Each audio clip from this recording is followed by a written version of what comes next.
Hiya folks, welcome back to Workers and Resources Soviet Republic. This is episode 7 of the Playalong tutorial series. Now, don't worry if you're looking at this city and thinking you've skipped a few ones, you've not. This is the episode in which we're going to start building our city, and this is what it's going to look like, but this is what I created. I made a separate save for planning purposes. And I made essentially the city, which we're going to be building over the next several episodes. And I figured I would give you all a look at it before we start actually building it. It's not 100% accurate. All the buildings that you see here are correct. There's a couple of things missing, most notably a monument and pretty much anything underground. But otherwise, this is kind of what our city is going to look like when we're finished with building it. I've also made a plan inside Excel with every building laid out according to its approximate dimensions. Each square on the spreadsheet is equivalent to a square in the game's grid, so we know exactly where everything needs to be at all times. And if you want to look at this on your own, you can find it down in the description in the link to the folder that has all the save games, and then there's also a separate Imgur link for the images of this plan. And yeah, let's get to building. Okay, so we're going to start from the centre of our city, and the building which is going to be our central building is going to be a bus station. So if we go into roads and vehicles, go over here, not a bus stop, a bus platform, and we're going to go for the one with a 500 passenger capacity. You can see the building capacity is on the plan if you're looking at that. So we're going to turn it around. I'm going to flip it to make the entrance to the left because that's the direction that our industry's in. And then if we zoom right in, you'll see that it fits perfectly on this square. And if we put it there, you should now see that we have 1, 2, 3, 4 uncovered corners between the bus station and the road. If you have less than that, build it so that you have that distance. That's preferable because we're going to build a few things. We're going to build a few things in this space. So we need to make sure we have enough space for that. Now that we've got that down, I'm going to go into trees and accessories, remove decorative pavement. I'm just going to remove the box around there, and I'm going to remove the 2 down here as well, because we're going to be building over all of these. And the footpath that we just removed looks up very much like the real footpaths that we're about to create. And then we want to build a gravel road, because this needs a road connection, as you might imagine it, with it being a bus station. So this doesn't quite line up to the grid, so make like a little slip road just up to the first square, and then join it to there, and that'll make sure that there's a node directly on this line for us to connect footpaths to. That's that. A road connection right there is all we really need. So go into pedestrians and build footpath. And that's the next thing we're going to do, because we want to make sure that our city is well organised. We don't want to be building buildings and then having to snake our footpaths around them and unnecessarily increasing how far our citizens have to walk. Around our bus stop, we're essentially just going to box this in. We can just make a footpath 1 notch above the bus station and just go right to the end of the box on either side. And then the same 1 notch away on the right, and all the way down to the end of the box, and all the way up to the top of the box, and then 1 notch again on the left, just like that, down there, and all the way up there. Now the footpath has 87% walking speed, and the gravel road only has 62% walking speed. So whenever our citizens want to walk along this way, we want to give them a footpath to walk on to make them faster. So we're going to build one like that, and then we'll just make that a little stub. It doesn't really matter, 2 or 3 blocks that way, and then the same on this side, 2 or 3 blocks. And the reason for that is we're going to be building a few buildings that need road connections in these kind of 4 spaces. So we don't want to try and build footpaths until we've got those road connections and we know how to join it. You can't build a footpath across a road, and you can't connect a road to a footpath. You can only connect footpaths to roads.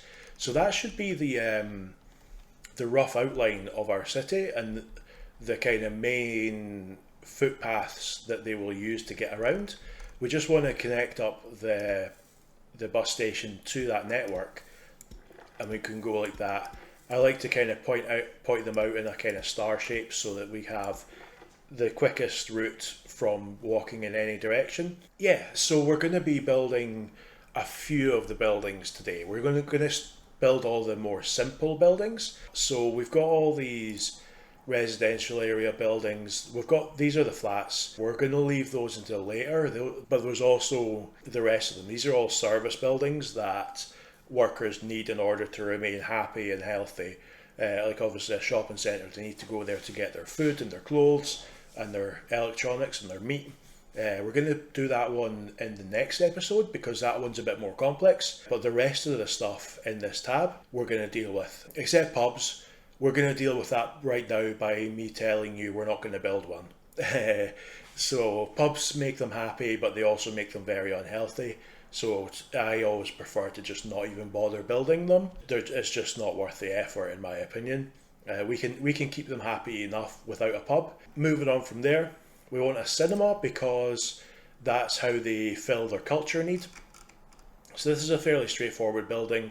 It does have a road connection, but it doesn't need to be connected to the road. Yeah, all we need to do is connect this by footpath, and it doesn't matter too much how you do it. We're going to box it in like that, and then I just like to, put a couple of little shortcuts to make it as easy to walk there as possible for our people.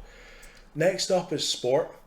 Now, all of these buildings, outdoor buildings, they're all super cheap and they're all super efficient, but they all have a huge problem, which is, if you look at the last line on there, requires weather temperature above 5 degrees. Yeah, that's totally useless in the winter, and it's the same for all of these buildings. So we're just going to totally ignore them. We're going to go into the indoor versions. There's an indoor pool and 2 sports halls. We're going to go with the smaller sports hall for 105 people, which is absolutely plenty for what we need. And this fits quite nicely in this space. Put it as far left as it goes, and then there's like two notches up and down. Doesn't matter where you put it, as long as it's not too far down and blocking the footpath, and it's as far left as it can go. Just chuck it in there. I'm going to hold control to not automatically snap, and then again we're just going to box that in and connect all the footpath connections to the network.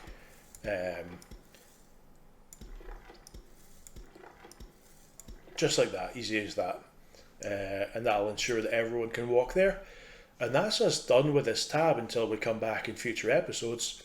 The other tab that has service buildings is state infrastructure. That's got our hospital, our fire station, it's got our education buildings and our universities, it's got our justice buildings like our police stations and courts and prisons, and then we're just going to ignore this section.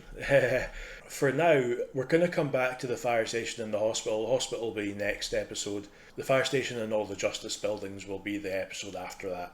But for now, we want to get a school and a university in. So the university is bigger, so let's do that first. There are 3 types of university: medical universities, technical universities, and headquarters of the Communist parties. There's also dorms, university halls of residence. We're just going to ignore those. We don't need them. Those have a very specialised use, which we don't need. The 3 types of university, their primary purpose is to educate your citizens into university educated citizens. For that, it doesn't matter which university you have.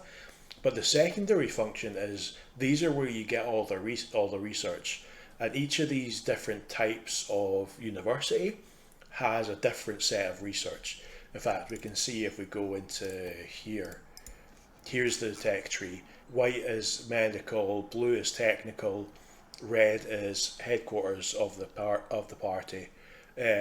So you can see that the research trees are quite spread out and often interlinked between the different types. So yeah, which university to build is one of the tough first decisions. Yeah, we definitely don't want a medical university. The researches that gives us aren't particularly useful in the early game, and also there's no smaller versions, so this is super expensive. So we're really choosing between the technical university and the headquarters of the party, And I'm going to say headquarters of the party. We will build the technical university fairly soon, but the headquarters of the party gives us access to distribution offices, which is going to be really useful in the early game. If you look at the box above the bus station, you put it as far down and to the right as you can fit it while still being in that box, and just chuck it there. Put and then as normal, footpaths for connections. The next thing is the school. Obviously, our kids need to be educated. If we ever end up with any adults that don't have a basic education, they can't work at all. So schools are super important. There's multiple sizes. We're going to go for the one with the max amount of students, 360, because it's quite nice and long and thin.